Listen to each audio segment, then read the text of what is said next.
বেন্যে কালে আমি ঘুমে ঘুরে উঠলে আপনি যে আমার এই দিয়ে ধরাই দেবেন, হ্যাঁ আমি আগেই চিন্তা ভাবনা করে রাখছি। তাই আমি যদি আন্ডাটা বেশি খাইয়ে লাই হেলে হাঁসটায় বাড়তে ঘুরবে আর কানবে না। কানলে আমার ঘরেও তো একটা কান্দাকাড়ি বাজে যাবে, হেললি গিয়া কেউ যাতে না কান্দে হেলিকে একটা কাম করছি। আমার এই ব্যাগটার মধ্যে আস করে ভরে লইছি বাইরে বেটা। এই বেটা চেতা কাম করছি না, আন্ডাটার লাগে এইবার আস্টারে রফা দফা করি, তুমি একটা ভালো কাম করছি না। আব্বা আব্বা তোর পাউডারি ধরছি বাবা, তুই আটটা সাজিয়ে দে বাবা। বাবা আমার হস গরম হয়ে গেছে বাবা, তুই আটটা সাজিয়ে দে বাবা।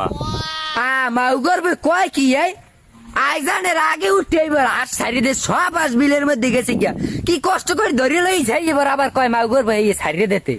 আজ গো আন্ডার লাগে মনে করো এই আটটার একাল হোমান তালে সাইজ করে দিব। আর তোমার বলে বহের মধ্যে ব্যথা করে, আগা খড়াই গুন্ডে বন্যি আইন একালে বন্যির নাল দিয়ে মাথায় পানি সে রাখাল সব ঠিক হয়ে যাবে। আরে এখন এইটার নিয়ে বাজারে বেচমু, নালে পোতে আবার যে কোনো সমস্যা খারাই যাইতে রে। তাইয়ে রাখ মাউ করবো আমার আন্ডা পড়া হাঁস, দুইটা আন্ডা বেস্টারি নেই গোলামের ফোর, তুই হাঁস সাজিয়ে দে সাইয়ে রাখ। তুই যদি হাঁস না ছাড়ো তোরে কিন্তু আর বাড়তে উঠতে দিব না। আজ যদি বেশি আব্বা হেলে গুজো সেখান তার ঘরে ভাত টানা এক সপ্তাহ আমার কাল ঘরে খাওয়া লাগবে না। আন্ডাও পাইছি আশও পাইছি, এখন নিয়ে বেশ মোর খামু। আসসালামু আলাইকুম আব্বা, যাইতে।